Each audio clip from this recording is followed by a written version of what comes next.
Hello प्यारे विद्यार्थियों, प्यारे मित्रों, प्यारे बच्चों, कैसे हैं सब लोग। कार्य, ऊर्जा और शक्ति एनसीईआरटी के संपूर्ण हल, एनसीईआरटी है ना।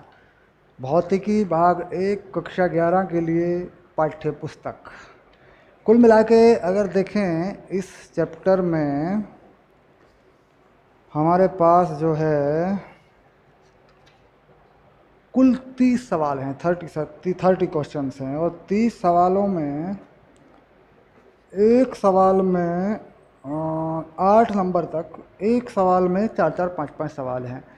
यानी 30 में से 10 गए 22, 8 गए 22 और 22 में 8 हो गए 8 चौक 32, यानी लगभग छोटे बड़े कुल मिला के 50 सवाल हैं लगभग।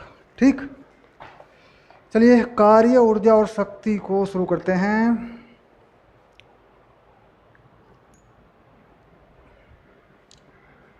यह है अभ्यास 6.1 पे आ गए। देखिए पहला नंबर है अभ्यास 6.1 के नाम से।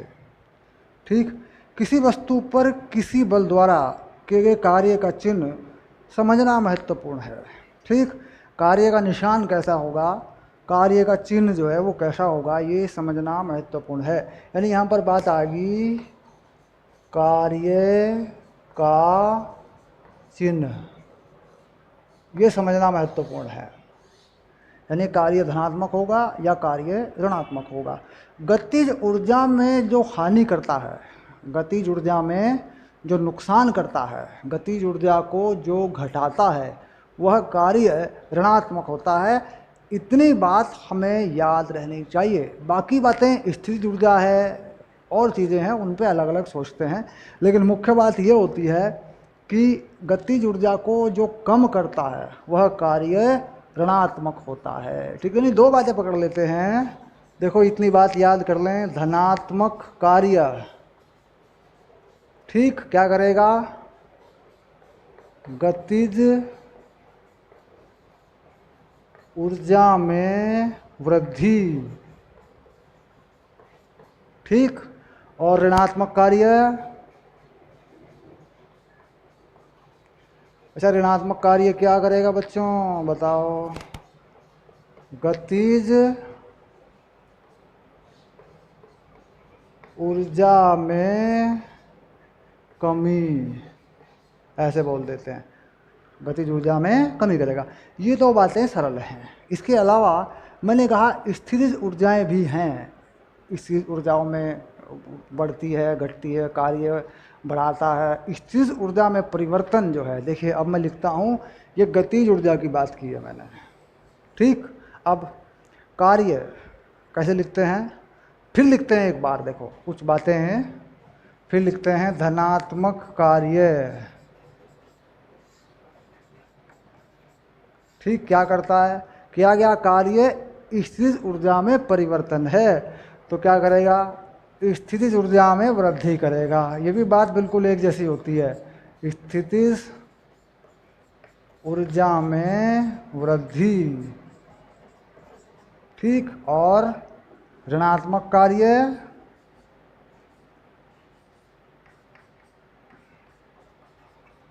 ये क्या करेगा, ये उल्टा करेगा। ठीक, स्थितिज ऊर्जा में कमी करेगा। ठीक, अब यहाँ ये बात तो हमारी समझ में आ जाती है कि धनात्मक कार्य गतिज ऊर्जा में वृद्धि करता है, ऋणात्मक कार्य उसमें कमी करता है। हमें थोड़ा सा इसको समझना पड़ता है, इसको हमें समझना पड़ता है। देखो धनात्मक कार्य स्थितिज ऊर्जा में वृद्धि क्यों करता है, अब इसको देखो समझ लेते हैं आसानी से। मान लीजिए यह पृथ्वी तल है, ये क्या है, पृथ्वी तल है। ठीक, अब मैं यहाँ पर किसी वस्तु को यहाँ से लेके यहाँ तक जाऊँ, ऐसे ऊपर की तरफ, तो मैं ऊपर की तरफ एक बल लगाऊंगा और विस्थापन भी ऊपर की तरफ करूँगा मैं, हाइट में, हाइट के या ऊंचाई के पदों में। ठीक, तो मान लीजिए मैं किसी चीज़ को उठा के ऊपर को लेके जाता हूँ, तो देखिए बल की दिशा में विस्थापन है, तो कार्य मेरे द्वारा जो किया गया वो हो जाएगा धनात्मक, कार्य हो जाएगा FH, बल गुणा बल की दिशा में विस्थापन। अब यहाँ पर जो स्थिर ऊर्जा है, देखिए मान लीजिए यहाँ पर जो स्थिर ऊर्जा है वो क्या है, mgx मान लेता हूँ। यहाँ पे देखो कितनी हो जाएगी, इसका द्रव्यमान क्या मान लूँ, m। तो यहाँ पर कितनी स्थिर ऊर्जा है, ये होगी mgx। यहाँ से मान लूँ, यहाँ पे अगर मैं मान लूँ स्थिर ऊर्जा शून्य है, ठीक, मानना पड़ता है, होती नहीं है। मान लीजिए मैं मान लूँ यहाँ पे स्थिर ऊर्जा शून्य है, तो यहाँ पे कितनी mgx, और यहाँ पे कितनी हो जाएगी, यहाँ हो जाएगी mgx प्लस h। देखो पक्का देखो करके, कुल ऊंचाई कितनी हो जाएगी, h प्लस x। तो स्थिर ऊर्जा में वृद्धि हुई कि नहीं, तो यानी धनात्मक कार्य अगर किसी वस्तु पर या वस्तु के निकाय पर हो जाए, ठीक किया गया कार्य बाह्य बलों द्वारा या बाहर से किया गया कार्य, एक कार्य निकाय के आंतरिक बलों द्वारा भी किया जाता है, संरक्षित बल बोलते हैं उनको, वैसा नहीं वो उल्टा कर देगा, वो इसका उल्टा करेगा। हम उसकी बात नहीं कर रहे हैं, जब उसकी बात करेंगे तो उस बारे में सोचेंगे। हम किस कार्य की बात कर रहे हैं, बाह्य कार्य, बाह्य बलों द्वारा किया गया कार्य। तो इसका मतलब ये कार्य भी, ये कार्य भी, ये बाह्य बलों द्वारा किए गए कार्य हैं। देखो यहाँ लिख देता हूँ मैं, ऐसे यूँ तीर लगा के ऐसे लिख देता हूँ। क्या लिखा मैंने, पकड़ लें इसको टेबल को, बाह्य बलों द्वारा किया गया कार्य ये है, ठीक। बाह्य बलों द्वारा किया गया कार्य गतिज ऊर्जा में वृद्धि कर देता है, स्थिर ऊर्जा में वृद्धि कर देता है, दोनों में वृद्धि कर देता है, ठीक। अगर ये कार्य धनात्मक है तो, अगर ये कार्य ऋणात्मक है तो दोनों में कमी कर देता है, ठीक, दोनों को कम कर देता है, ठीक। अब यहाँ पर भी सोच सकते हैं, मान लीजिए धनात्मक कार्य ऊपर को किसी वस्तु को नीचे लेके आए तो कार्य कैसा होगा, ऋणात्मक होगा, है ना। तो क्या करें, ऋणात्मक कार्य हो गया मान लीजिए, तो क्या करेगा, स्थिर ऊर्जा में कमी कर देगा, ठीक। तो कुल मिला के सोचने की बात सरल है कि बाह्य बलों द्वारा किया गया कार्य अगर धनात्मक है गतिज ऊर्जा बढ़ा देगा और स्थिर ऊर्जा भी बढ़ा देगा, ठीक। अगर ऋणात्मक है, ठीक, तो ऋणात्मक कार्य घर्षण बल द्वारा होता है। सामान्यतः घर्षण के जो बल होते हैं घर्षण बलों द्वारा होता है, क्योंकि हम मान लीजिए कोई बल लगाएं किसी वस्तु पर तो पीछे की तरफ कर दें उसको, पहले फिर हमें प्रारंभिक वेग देना पड़ता है, फिर हमें उसे प्रारंभिक वेग देना पड़ता है, ठीक। प्रारंभिक वेग देंगे तो क्या होगा, अंतिम वेग घट जाएगा, तो गतिज ऊर्जा में कमी हो जाएगी। ब्रेक लगाता है, जैसे गाड़ियों पर ब्रेक लगाया जाता है ना। तो कहीं भी सोच सकते हैं, बात बिल्कुल सरल है। जो ये लिखा है अगर इसको समझ लो तुम, ठीक, तो तुम्हारा सवाल गलत नहीं होगा। लेकिन ये बाह्य बलों द्वारा किए गए कार्य का मामला है, ठीक। अब इस सवाल को पढ़ेंगे और बताएंगे कि इसमें क्या होता है, ठीक। चलिए अब इसके देखो A B C, B C D E, D और यहाँ बना देता हूँ ई। ये कुछ इसमें विकल्प हैं। अब देखिए, किसी व्यक्ति द्वारा किसी कुएं में से रस्सी से बंधी बाल्टी को रस्सी द्वारा बाहर निकालने में किया गया कार्य। अगर कोई व्यक्ति रस्सी से जो है किसी बाल्टी को कुएं में से बाहर निकालता है तो उस किया गया कार्य कैसा होगा। तो बड़ी सरल सी बात है, यही मामला है। देखो मान लीजिए बाल्टी है और ऊपर खींच रहे हैं कुएं में से, तो कार्य स्थिर ऊर्जा बढ़ रही है और बल की दिशा में ही विस्थापन है, ऊपर ही विस्थापन है, बाल्टी ऊपर आ रही है, ऊपर कोई रस्सी को खींचा जा रहा है, बल लगाया जा रहा है जो रस्सी में तनाव बन के लगा हुआ है, तो कुल मिला के धनात्मक हो गया। ये लो, ठीक। अब दूसरे वाले में, उपरोक्त स्थिति में गुरुत्वीय बल द्वारा किया गया कार्य। गुरुत्वीय बल द्वारा किया गया कार्य कैसा होगा, गुरुत्वीय बल नीचे की तरफ होता है, ऐसे mg, ठीक, ऐसे।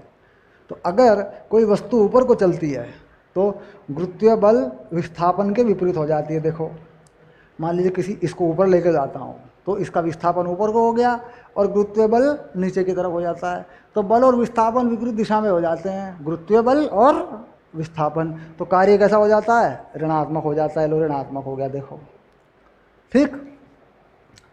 किसी अनंत तल पर फिसलती हुई किसी वस्तु पर घर्षण बल द्वारा किया गया कार्य। घर्षण बल द्वारा किया गया कार्य ऋणात्मक ही होता है। घर्षण बल द्वारा किया गया कार्य धनात्मक नहीं होता, ये भी सामान्य बात है। ठीक, चलिए, घर्षण बल द्वारा किया गया कार्य ऋणात्मक। ठीक, अब यहाँ एक बात आती है कि ये काम जो हो रहा है घर्षण बल का, ये फिसलने में है। एक घर्षण बल घूर्णन गति में काम करता है, जो लुढ़कने में मदद करता है। वह घर्षण बल क्या करता है, याद रखें, लुढ़कने में मदद करता है। तो वही घर्षण बल जो है घूर्णन गति प्रदान करता है। तो अगर घर्षण बल लुढ़कने में मदद करता है, किसी वस्तु को लुढ़काने में मदद करता है, तो घर्षण बल द्वारा किया गया कार्य ऋणात्मक नहीं होता। घर्षण बल भी काम करता है, धनात्मक हो जाता है वो कार्य। अगर घर्षण बल फिसलने में देखा जा रहा है, ध्यान रहेगा, अगर घर्षण बल फिसलने में देखा जा रहा है तो हमेशा उसका कार्य ऋणात्मक होगा। और अगर घर्षण बल लुढ़कने के लिए उपयोग किया जा रहा है, यानी घर्षण बल किसी वस्तु को लुढ़का दे रहा है, उसमें लुढ़कने वाली ऊर्जा बना रहा है, घूर्णन ऊर्जा बना रहा है, घूर्णन गतिज ऊर्जा बना रहा है, तो कार्य धनात्मक होगा। तो याद रहे, ये बात सिर्फ फिसलने के लिए है, लुढ़कने के लिए उल्टा हो जाएगा। और जब लुढ़कने की बात करेंगे तो घूर्णन गतिज ऊर्जा के बारे में उसी चैप्टर में जाके देखेंगे कि किस प्रकार घर्षण बल गतिज ऊर्जा को बढ़ाता है। ठीक, चलिए देखते हैं डी। किसी खुरदरे क्षेत्रीय तल पर एक समान वेग से गतिमान किसी वस्तु पर लगाए गए बल द्वारा किया गया कार्य। खुरदरे क्षेत्रीय तल पर एक समान वेग से गतिमान किसी वस्तु पर लगाए गए बल द्वारा किया गया कार्य। खुरदरा क्षेत्रीय तल है और वेग एक समान है। खुरदरा क्षेत्रीय तल है और वेग एक समान है। इसका मतलब घर्षण बल द्वारा जो कार्य होगा वो माइनस में होगा और हमें उसको निरस्त करना पड़ेगा। तो इसलिए हम जो बल लगाएंगे, ठीक, बाह्य बल जो लगेगा वो प्लस का होगा, उसका कार्य कैसा होगा, प्लस का होगा। ठीक, यानी जैसे मान लीजिए मैं जा रहा हूँ, देखो मेरी बात सुनो। मान लीजिए मैं इस चौक को यहाँ पर एक समान वेग से चला रहा हूँ, ऐसे चलाई मैंने एक समान वेग से। अब लेकिन इस बोर्ड का इस चौक पर जो घर्षण बल है वो पीछे की तरफ है। ये कैसा है, ये है एफ घर्षण। ठीक, तो मुझे इस एफ घर्षण बल के बराबर एक बाह्य बल लगा के रखना पड़ेगा, तभी तो एक समान वेग बनेगा। भाई मान लीजिए चौक को चला रहा हूँ, देखो घर्षण बल पीछे को है, मैंने मुझे आगे की तरफ एक बल लगा के रखना पड़ेगा। तो मेरा बल आगे की तरफ लगा है, और वो क्यों लगा है, क्योंकि घर्षण बल को निरस्त किया गया। तो मेरे द्वारा लगाया गया बल किस दिशा में है, जिस दिशा में विस्थापन है, और वेग एक समान रहा। तो इसका मतलब ये कार्य कैसा हो गया, ये हो गया धनात्मक। ठीक, बात समझ में आ गई।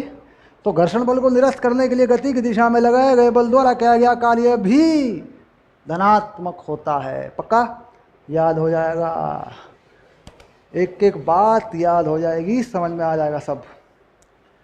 चलिए अब लेते हैं ई। किसी दोलायमान लोलक को विराम अवस्था में लाने के लिए वायु के प्रतिरोधी बलों द्वारा किया गया कार्य। प्रतिरोधी बल भी एक घर्षण बल की तरह ही होते हैं। ठीक, तो प्रतिरोधी बलों द्वारा किया गया कार्य, कोई दोलायमान है, धीरे धीरे रुक जाएगा, तो कार्य कैसा होगा, ऋणात्मक होगा।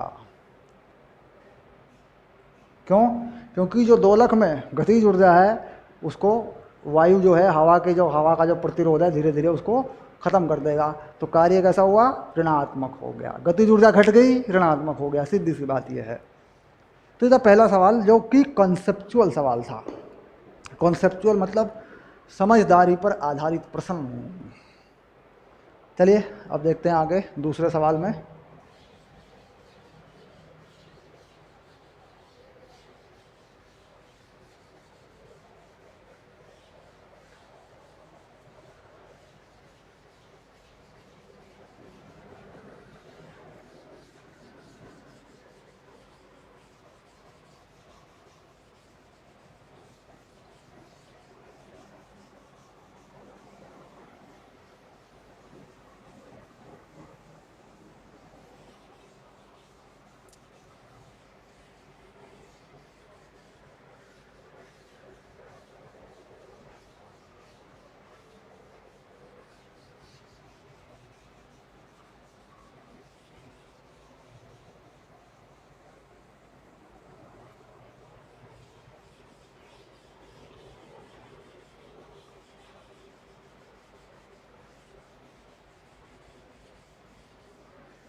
ये हो गया 6-2 पे आ गए अपन, ठीक है, 6-2।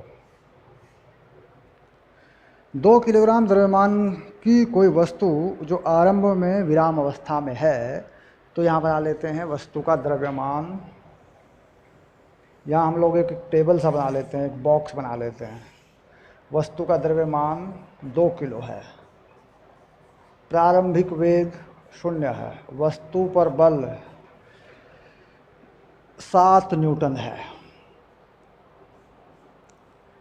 ये बहुत अच्छा तरीका होता है। अपने पेपर पे राइट साइड में एक बक्सा बना लो, जो जो दे रखा है उसमें लिख लो, ठीक है। देखो, ये वस्तु का द्रव्यमान हो गया, ये प्रारंभिक वेग हो गया, ये वस्तु पर बल लगा हुआ है। क्षैतिज बल के प्रभाव से एक मेज पर गति करती है।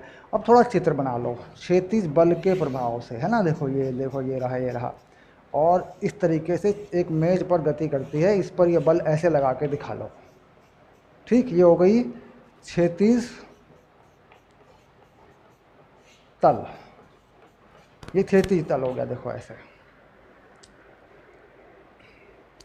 मेज का गतिज घर्षण गुणांक म्यू या म्यू के लिखते हैं, काइनेटिक फ्रिक्शन, है ना। के का मतलब होता है काइनेटिक फ्रिक्शन, गतिज घर्षण गुणांक लिख देते हैं, या केवल म्यू भी लिख देते हैं। ये है 0.1, ठीक। और जी का मान तुम्हें जो भी लेना होगा, जी का मान 9.8 लेंगे या 10 लेंगे, तो जी का मान लिख लेते हैं 9.8 या 10 मीटर पर सेकंड स्क्वायर। 9.8 लेना चाहिए। अगर दिया हो तो 10 लेते हैं, नहीं तो 9.8 ही लेते हैं। इसको ध्यान रखना, कहीं अपनी मर्जी 10 लगा दोगे तुम तो फिर नंबर काट सकते हैं आपके, ठीक। नंबर कट जाते हैं उसमें। अगर कुछ नहीं दिया तो 9.8 लेना है, दिया है तो 10 ले लेना है, ठीक है। तो ये बातें आ गई।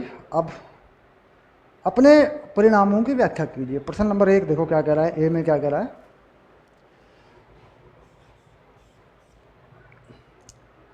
लगाए गए बल द्वारा 10 सेकंड में किया गया कार्य। लगाए गए बल द्वारा, है ना, तो बल द्वारा 10 सेकंड में किया गया कार्य, ठीक। कैसे करेंगे 10 सेकंड में? 10 सेकंड में कैसे करेंगे बताओ? लगाए गए बल द्वारा किया गया कार्य। 10 सेकंड में विस्थापन पता करना पड़ेगा। 10 सेकंड में विस्थापन, बल गुणा बल की दिशा में विस्थापन। यही बल की दिशा है, यही मान लीजिए एस है, ये है विस्थापन, ठीक। तो विस्थापन ज्ञात करने के लिए सवाल को हल करना पड़ेगा। अब देखिए कैसे। त्वरण ज्ञात करना पड़ेगा, त्वरण ए, ये पता करना पड़ेगा। देखो कैसे करेंगे। लगाया गया बल F है, पीछे की तरफ घर्षण बल है, और ये है ma। ये समीकरण है। देखो गति के नियमों से पढ़ा होगा। आगे की तरफ लगा हुआ बल क्या है? F है, और पीछे की तरफ लगा हुआ बल क्या है? घर्षण बल है, F के, गतिज घर्षण बल, है ना। तो F हो गया, F दे रखा है, ये हो गया म्यू के एन, और ये हो गया ma। F का मान 7 न्यूटन, म्यू के का मान 0.1, n का मान mg के बराबर करेंगे ma। हो गया 7 माइनस 0.1, m का मान 2 किलो, g का मान 10 रख देता हूँ। लगभग उत्तर निकालने के लिए 10 रखता हूँ, या 9.8 लिख लो, कोई खास बात नहीं है, दोनों बातें हो सकती हैं। 9.8 लिखना है 9.8 लिखें, और दे दिया तो 10 लिखें। अभी मैंने 10 लगा दिया, ठीक है, ताकि हमारी गणनाएं आसान हो जाएं। लेकिन यहाँ 9.8 लिख देता हूँ मैंने, तुम गलती कर दोगे। मैं 9.8 ही लिख देता हूँ, लो, क्योंकि जी का मान दिया नहीं है तो 9.8 लिख देता हूँ। ये लो 9.8, ठीक। अब ये कितना हो गया? 7 माइनस 19.6, 1.96 ये आ गया, और ये हो गया 2a। अब कितना बचेगा देखो, ये 5.04 बटे 2, ये हो गया a, ये हो गया a का मान, ये हो गया त्वरण, ठीक। ये त्वरण हो जाएगा। अब विस्थापन पता करना है तुम्हें। विस्थापन s जो आएगा वो आएगा ut प्लस हाफ at² से, ठीक। अब एस यू 0 है, t 10 सेकंड है, हाफ ए, इसको अब मान लो 5/2, कोई फर्क नहीं पड़ता, अब गलती नहीं होएगी। अब 5/2 ये 10 का स्क्वायर हो गया, ये आ गया विस्थापन। प्रारंभिक जो वेग है जरा पता करें, प्रारंभिक वेग 0 है, तो गति के दूसरे समीकरण से ये चीज़ आ जाएगी। तो विस्थापन आ गया, देखो ये हो गया 5/4, 500/4 कितना बनेगा 125 मीटर। 125 मीटर का विस्थापन है। तो बल द्वारा किया गया कार्य, तो बल F द्वारा किया गया कार्य, ठीक, कितना W, F है 7 न्यूटन और यह है 125, कितना हो जाएगा 5 7 35, 7 दूनी 14 और 3 17, 7 और 1 8, 875 जूल ये आ जाएगा, ठीक। 6-2 ये सारा एनसीईआरटी का जो प्रश्न होता है ना, ये बड़ा इसको हल्के में नहीं लेना, और ये छोटा नहीं होता है। 882 जूल बता रहे हैं, 882 जूल, ठीक। इसका मतलब ये है कि जो सही मान आएगा बिल्कुल सही 9.8 लगा के वो 882 आएगा। 875 में 882 में फ़र्क क्यों आ गया, क्योंकि मैंने इस चीज़ को छोड़ दिया, देखो मैंने ये चीज़ छोड़ दी है, देखो ये वाली, ठीक। अगर इसको पूरा लगाऊं तो पूरा आ जाएगा। देखो अब मैं क्या करता हूँ, पूरी तरह रख देता हूँ, इसको आंसर मिलना चाहिए, क्योंकि मैंने 5.04 नहीं लगाया, 5 लगा दिया। अब मैं पूरा ठीक कर देता हूँ, 0.4, ये देखो ये हो गया, ठीक। अब ये 125 नहीं आएगा, ये वाली चीज़ 125 नहीं आएगी, ये कुछ और आएगी, ये आएगा 504, ये देखो ये 504 आएगा, ठीक। 504 आएगा तो 26 आएगा, है ना, 4 एकन 4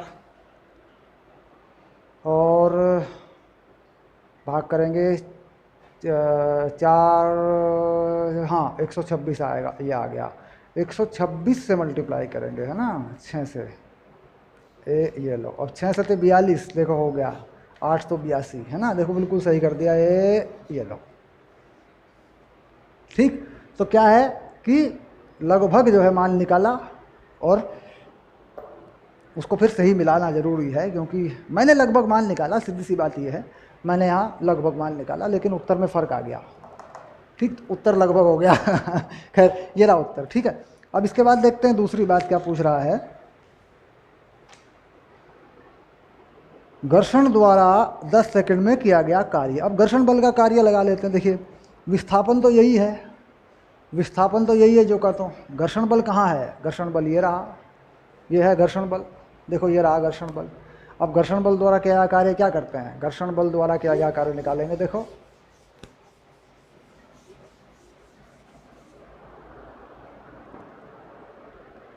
बी में घर्षण बल द्वारा 10 सेकंड में किया गया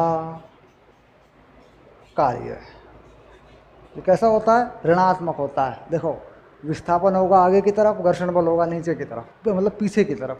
कितना विस्थापन आया था तुम्हारा विस्थापन आया था ये 126, है ना, तो 126 तो हो गया विस्थापन। घर्षण बल कितना होता है, ये होता है माइनस में, ये होता है म्यू के एन, ये है देखो, ये हो गया घर्षण बल, म्यू के 0.1, है ना। एन क्या है, एम जी, तो एम कितना है 2, जी कितना है 9.8 और 126, है ना, 126।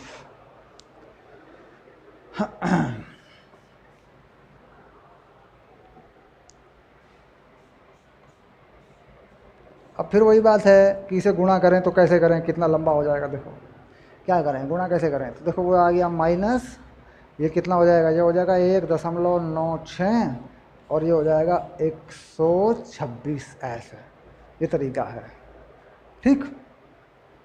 अब ये कुल कितना बनेगा, देखो 252, 126 दूनी 252, तो 250 के आसपास आएगा, 250 के लगभग आएगा ये कार्य जो है।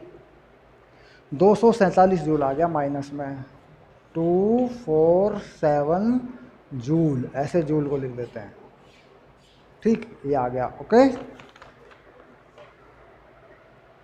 अब देखते हैं तीसरा, वस्तु पर कुल बल द्वारा किया गया कार्य। कुल बल द्वारा, अब कुल बल द्वारा कितना है, कुल बल कितना है देखना पड़ेगा। कुल बल होता है एम ए, एम ए जो है वो कुल बल होता है। अब कुल बल द्वारा किया गया कार्य,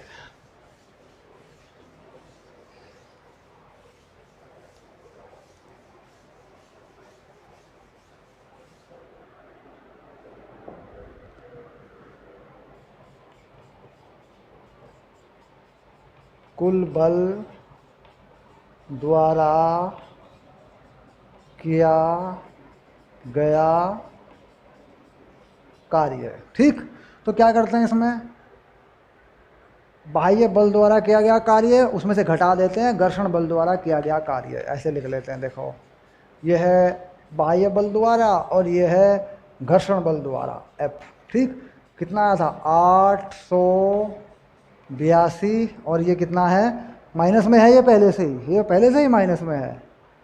माइनस में है तो जो का तो लिख देंगे, घटाने का मतलब जोड़ना ही तो है, कुल कार्य है, क्योंकि ये माइनस में होता ही है पहले से। तो ये हो गया 247, ये हो गया देखो कुल कार्य। ठीक, घर्षण बल का कार्य यहाँ लिख देते हैं ऐसे यूँ अगर कर दें। ठीक, लेकिन ये घटता है। कुल मिला के बात ये होती है कि अगर मैं प्लस लिख दूंगा यहाँ तो ये माइनस का निशान आएगा यहाँ पे। जो कुल कार्य है दोनों बलों द्वारा किया गया कार्य जोड़ दिया जाए तो इस माइनस के निशान को गायब नहीं करना। ठीक, ये लगेगा यहाँ पे, कुल बाह्य बल द्वारा किया गया कार्य ये है, घर्षण बल द्वारा ये है, तो घर्षण बल द्वारा घट जाएगा क्योंकि आप देख रहे हैं कि ये दोनों बल विपरीत दिशाओं में हैं। तो ये हो गया देखो कुल बलों का कार्य, बाह्य बल और घर्षण बल को जोड़ दिया, जबकि घर्षण बल का कार्य ऋणात्मक है।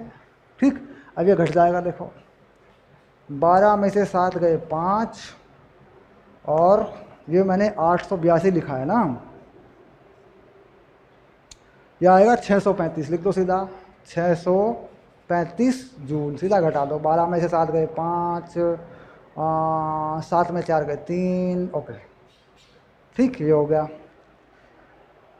वस्तु की गतिज ऊर्जा में परिवर्तन, वस्तु की गतिज ऊर्जा में परिवर्तन, ये हो गया डी। वस्तु की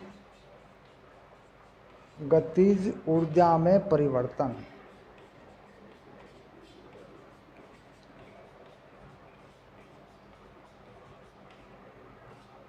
ठीक, बराबर कुल कार्य। ठीक, कुल कार्य कितना है, ये रहा कुल कार्य 635 जूल। बस वस्तु की गतिज ऊर्जा में परिवर्तन करेगा कुल कार्य, घर्षण बल का कार्य घटेगा लगाए गए बल में से, तो जो भी कुल कार्य होगा वही गतिज ऊर्जा में परिवर्तन करेगा। तो जो कुल कार्य है या कुल बलों द्वारा किया गया कार्य है वही गतिज ऊर्जा में परिवर्तन करेगा। तो इतना ही हो जाएगा फिर ये। ठीक, यानी परिणामी बल द्वारा किया गया कार्य ही गतिज ऊर्जा में परिवर्तन करेगा। तो परिणामी बल क्या होगा वो आप देख रहे हैं, इस बल में से घर्षण बल घटेगा, वो आएगा परिणामी बल। गतिज ऊर्जा में परिवर्तन के कारण क्या होगा, इसकी चाल बढ़ जाएगी। गतिज ऊर्जा में परिवर्तन से हम इसकी अंतिम चाल भी निकाल सकते हैं। देखो पहली चाल क्या है u, और अंतिम चाल घटा दें अंतिम गतिज ऊर्जा में से प्रारंभिक गतिज ऊर्जा, तो क्या मिल जाएगी, अंतिम चाल मिल जाएगी। यानी गतिज ऊर्जा का परिवर्तन है ये, अंतिम गतिज ऊर्जा माइनस प्रारंभिक गतिज ऊर्जा। तो ये जो चीज़ है ये क्या है, इसको फिर लिख देता हूँ, याद रहेगा 1/2 mv² 1/2 mu² बराबर 635, ये है। और इसमें u जो है बताया है कि जो u है ये है u बराबर 0। तो क्या मिल जाएगी, अंतिम चाल मिल जाएगी। 10 सेकंड पे कितनी चाल है, 10 सेकंड पे कितनी चाल आएगी ये पता लग जाएगा, क्योंकि सारी बातें 10 सेकंड में निकाली गई हैं। ठीक, तो चलिए ये हो गया दूसरा सवाल। जिसे मैं कह रहा था कि एक सवाल में कई कई सवाल हैं। ठीक,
अब लेते हैं 6.3।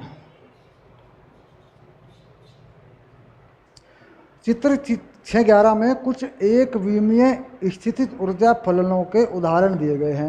यानी जो स्थितिज ऊर्जा है वस्तु की वो कैसे बदलती है, ये ग्राफ बना रखे हैं, कुछ फलन बता रखे हैं। देखो ये कुछ ग्राफ हैं, बुक में देखेंगे आप, पहला, दूसरा, तीसरा, चौथा, है ना। 6.11 में ये ग्राफ दे रखे हैं, ठीक है।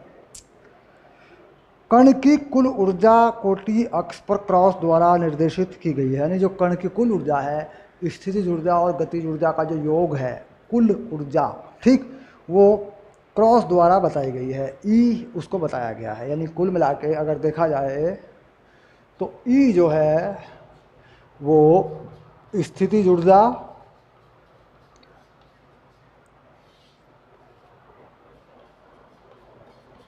और गतिज ऊर्जा का योग होती है, ये बात आ गई, ठीक। और ई द्वारा उसको ग्राफ पे बताया गया है। प्रत्येक स्थिति में कोई ऐसे क्षेत्र बताइए यदि कोई है तो जिनमें दी गई ऊर्जा के लिए कण नहीं पाया जा सकता है, मतलब कण होगा नहीं वहाँ पे। इसके अलावा कण की कुल न्यूनतम ऊर्जा भी निर्देशित कीजिए। मतलब कुल मिला के एक तो वो बात बताइए कि इन ग्राफों में जो स्थितिज ऊर्जा के ग्राफ हैं इनमें कण कहाँ पे नहीं होगा, ठीक। एक ये बताइए कि कम से कम ऊर्जा कितनी है। अब देखिए कण कहाँ पे नहीं होगा, कण यहाँ पे नहीं होगा जहाँ जहाँ पर इस नियम का उल्लंघन होगा, जहाँ जहाँ पे इस नियम का उल्लंघन होगा, यानी ये बात लागू नहीं होगी, वहाँ पे कण नहीं होगा। यानी जहाँ जहाँ पर स्थितिज ऊर्जा इस ऊर्जा से अधिक होगी वहाँ पर ये नहीं होगा। स्थितिज ऊर्जा अगर इस ऊर्जा से कम होगी तो होगा, क्योंकि हो सकता है कुछ स्थितिज ऊर्जा हो सकता है कुछ गतिज ऊर्जा हो। अब मान लीजिए कुल मान जो है मेरे पास 100 जूल है, सपोज मेरे पास 100 जूल है, ठीक, और मैं बोल दूँ 150 जूल स्थितिज ऊर्जा है, बाकी गतिज ऊर्जा है ना। देखो ऐसे बोल दूँ मैं ये। अब देखो ऐसा कैसे संभव हो सकता है? क्या कण के पास ये होगी? क्या कण होगा यहाँ पे? नहीं होगा। क्यों? क्योंकि जो कुल ऊर्जा है वो 100 जूल है और स्थितिज ऊर्जा कितनी है? 150 है। तो ये बात गलत हो गई, क्योंकि गतिज ऊर्जा ऋणात्मक नहीं हो सकती। आप जानते हैं गतिज ऊर्जा ऋणात्मक नहीं हो सकती। भाई ये तो हो सकता है ये 100 हो, ये 150 हो, ये -50 हो, लेकिन गतिज ऊर्जा तो माइनस में नहीं होती। इसका मतलब यहाँ पर कण नहीं पाया जा सकता, सीधी बात है। हाँ ऐसा कर दूं अगर, अब देखो कितनी है स्थितिज ऊर्जा? 50 जूल, और कुल ऊर्जा कितनी है? 100 जूल। अब हो सकता है, अब सही है, यहाँ पे कण पाया जाएगा। क्यों? क्योंकि गतिज ऊर्जा 50 जूल हो जाएगी। तो कुल मिला के स्थितिज ऊर्जा इस ऊर्जा से ज़्यादा ना हो तो कण के पाए जाने की शर्त, कण के पाए जाने की शर्त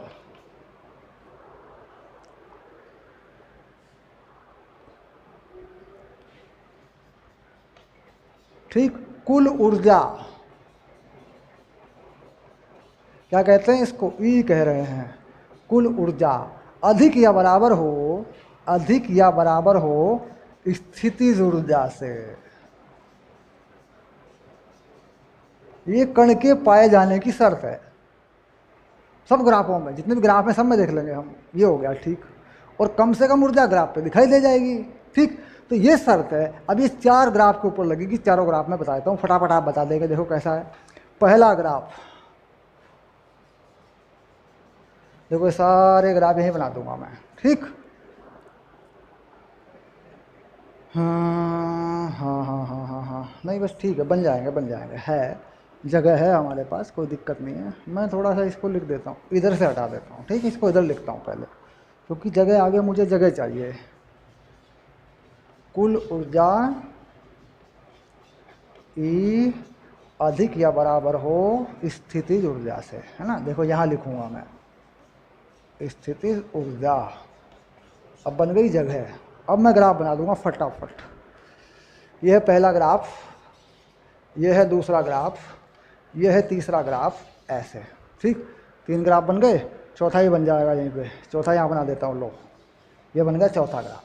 ठीक, ये हो गया पहला, ये हो गया दूसरा, ये हो गया तीसरा, ये हो गया चौथा। ठीक, ऐसे।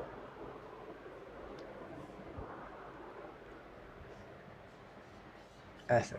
अब पहले वाले को बनाता हूँ। देखो यहाँ पर क्या हुआ है कि एक स्थिर ऊर्जा V0 के बराबर आई है, ये Vx का फलन है स्थिर ऊर्जा का, और यहाँ तक ग्राफ आगे जो कहता हूँ बढ़ गया है, यहाँ से ये शुरू हुआ है ऐसे। और यहाँ पर देखिए इसमें जो क्रॉस का निशान है वो इस V0 से नीचे है, ध्यान रहे, ये रहा, और ये बिंदु बताया है A और ये बताया है X स्थिति अनुसार।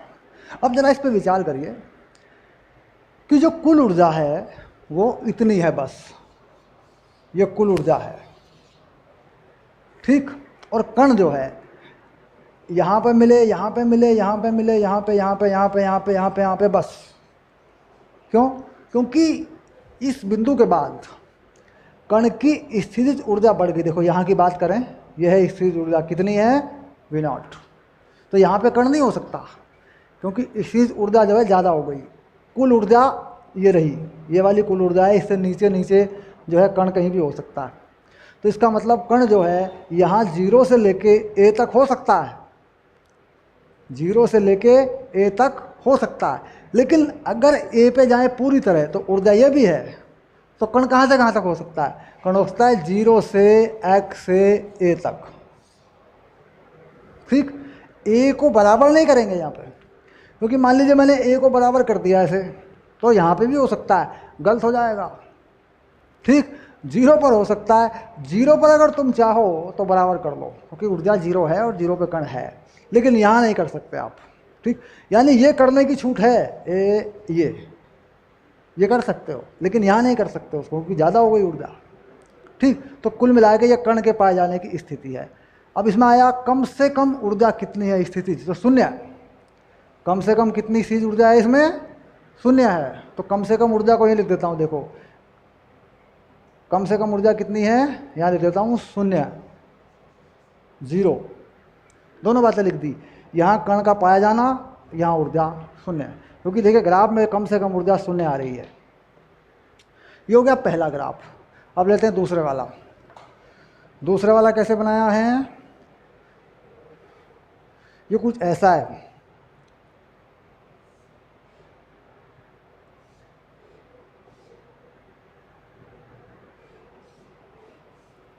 यूँ है, ये है A, ये है B, ये है C, ये है D। D पे तो ये नीचे आ गया है ना, D पे नीचे आ गया, D पे नीचे आया है ऐसे, और फिर आगे बढ़ गया ऐसे। ठीक, ऐसा मामला है।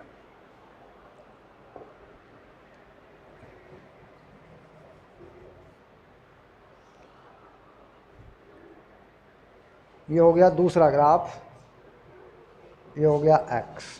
ठीक, अब ढूंढो इसमें क्रॉस का निशान कहाँ पर है? क्रॉस का निशान यहाँ पर है, यहाँ पर है, इससे भी नीचे है, यहाँ पे क्रॉस का निशान है। ये देखो, ये है E। ठीक, और ऐसी कोई ऊर्जा नहीं है इसमें, ऐसी कोई ऊर्जा इसमें है ही नहीं। ठीक, तो कण नहीं पाया जाएगा, कहीं भी कण नहीं पाया जाएगा। कण कहाँ नहीं पाया जाएगा? ये बताए, कण कहाँ पाया जाएगा? या कहीं पाया ही नहीं जाएगा कण। ठीक, जो है कण नहीं पाया जाएगा, ये है कण के पाए जाने की स्थिति। ठीक, और यहाँ क्या लिख देंगे? कण के पाए जाने की स्थिति कुछ भी नहीं है, -∞ से +∞, माइनस अनंत से प्लस अनंत तक कण कहीं भी नहीं पाया जाएगा, क्योंकि स्थितिज ऊर्जा का जो ग्राफ है उस जो है वो उससे गतिज ऊर्जा कम है। तो यहाँ पर अगर देखें, यहाँ पर तो यहाँ पर भी देखिए ये ऊर्जा ज़्यादा ही है, ऊपर वाली कम नहीं है, तो कहीं भी नहीं मिलेगा कण। तो कण जो है कहीं भी नहीं पाया जाएगा। -∞ से +∞ तक देखेंगे, इसको नहीं पाया जाएगा, कण को नहीं पाया जा सकता। ये पाए जाने की स्थिति है, और इसमें पाए जाने की स्थिति क्या है? कहीं नहीं, कहीं नहीं मिलेगा, कहीं नहीं होगा। ठीक, कण कहीं पे भी नहीं होगा। और कम से कम ऊर्जा कितनी है इसमें? ये है, यहाँ पे देखिए दिया हुआ है कम से कम ऊर्जा है V0, ठीक। तो कम से कम ऊर्जा कितनी हो गई, ये V0 हो गई, और कण कहीं पे भी नहीं मिलेगा, माइनस अनंत से प्लस अनंत तक कहीं पे कण नहीं होगा। इसके बाद आगे चलते हैं, तीसरे वाले में देख लेते हैं एक बार। हाँ, तीसरा ग्राफ कैसा है, तीसरा ग्राफ ऐसा है, देखो ये है A और ये है B, और इसमें जो क्रॉस है वो यहाँ पर है, ये E है, ठीक। तो कण कहाँ पे होगा, बताइए कण कहाँ पे होगा, कण होगा केवल A से B के बीच में, यहाँ पे होगा कण बस, क्योंकि ये जो ऊर्जा है देखो ज़्यादा हो गई, और ये ऊर्जा भी ज़्यादा हो गई इस ऊर्जा से, तो कण केवल A से B के बीच में होगा।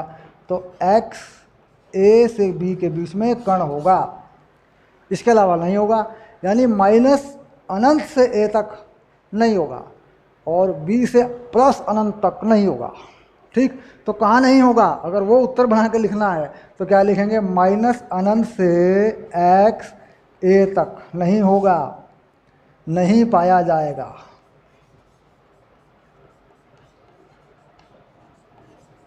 ओके, उसके बाद B से अनंत तक नहीं पाया जाएगा, B से बड़ा X है और अनंत है, नहीं पाया जाएगा, क्योंकि जहाँ पर पाया जाता है उसको छोड़ दें तो बाकी नहीं पाया जाएगा।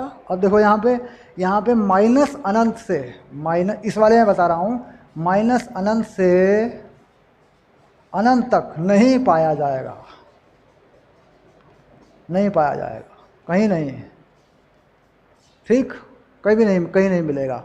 और ऊपर वाले में लिखूं तो बताओ, ऊपर वाले में क्या लिखूं, यहाँ पर पाया जाता है, इसे छोड़ दो, ठीक, यहाँ पर पाया जाता है तो लिख देंगे A से आगे आगे नहीं पाया जाएगा, तो क्या कर दें, A से आगे X जो है ये रहा, देखो ये नहीं पाया जाएगा, कण यहाँ पे नहीं पाया जाएगा, A से पीछे पाया जाएगा, ये हो गया देखो। तो कुल मिला के अब आया आखिरी सवाल, यहाँ बना देते हैं, देखो इस तरह का है, ठीक, और जो ऊर्जा है वो यहाँ पर है, ये E है, ठीक। अब देखो अगर इसे मिला लूँ तो यहाँ इस बिंदु पर ये है -B/2, ठीक, और ये है -A/2, और ये है A/2, और ये है B/2, ऐसे। अब देखो बताओ कहाँ पे नहीं पाया जाएगा, यहाँ पे नहीं पाया जाएगा, ये जगह है यहाँ से लेके यहाँ तक, यहाँ पे नहीं पाया जाएगा कहीं पे भी, तो यहाँ से आगे मिलेगा और यहाँ से इधर मिलेगा, ठीक, क्योंकि ऊर्जा जो है का जो निशान है वो, अब इसके बाद ग्राफ जो है यहाँ पर आया है, ये यूँ आया है ग्राफ, ऐसे यूँ आया, देखो ऐसे यूँ आया है ग्राफ, ये वाली चीज़ है, ठीक। तो इसका मतलब हो गया कि यहाँ से लेके यहाँ तक नहीं पाया जाएगा, यहाँ से लेके यहाँ तक नहीं पाया जाएगा, क्योंकि यहाँ पे ऊर्जाएं हैं आगे, ठीक। तो -B/2 से -A/2 तक नहीं पाया जाएगा, -B/2 से -A/2 तक नहीं पाया जाएगा, और यहाँ पे यहाँ से लेके यहाँ तक A/2 से B/2 नहीं, ठीक हो गया। और क्या लिख दें, नहीं पाया जाएगा, क्या लिख दें, नहीं पाया जाएगा, ठीक, ये हो गया देखो, क्योंकि यहाँ पर ऊर्जाएं जो हैं ज़्यादा हैं। अब देखो यहाँ पे ऊर्जा अगर आप आ रहा है, ये देखो यहाँ पे है, ये ऊर्जा है, यहाँ तक ऊर्जा है, लेकिन यहाँ पे जब यहाँ से यहाँ जाएंगे तो इसकी ऊर्जा ज़्यादा हो जाएगी इस ऊर्जा के लेवल से। ये देखो ये ऊर्जा का लेवल, ये कुल ऊर्जा का लेवल है, ये कुल ऊर्जा का स्तर है, देखो ये वाला। तो यहाँ पर जब जाएंगे तो ज़्यादा हो जाएगी तो नहीं पाया जाएगा, ऐसे यहाँ पे ज़्यादा हो जाएगी नहीं पाया जाएगा। कुल मिला के आगे देखें दूसरी ऊर्जा आ गई ये वाली, देखो यहाँ पे तो है कम ऊर्जा है यहाँ पे, तो यहाँ पाया जाएगा, यानी -A/2 से +A/2 तक पाया जाएगा, -B/2 से पीछे पाया जाएगा। V/2 से आगे भी पाया जाएगा। तो ठीक से देखने पर, ग्राफ को ठीक से देखने पर विचार करें, इसको ठीक से देखें, समझें। बहुत ही ज़बरदस्त बढ़िया सवाल है ये, ठीक। फलन में ऊर्जाएं किस प्रकार होती हैं, इसको अच्छे से कर लें, 2 बार कर लें, 3 बार कर लें, इसको, इस सवाल को बार बार कर लें, ठीक। चलिए, हमारे हो गए 3 सवाल, आते हैं अगली क्लास में। ओके।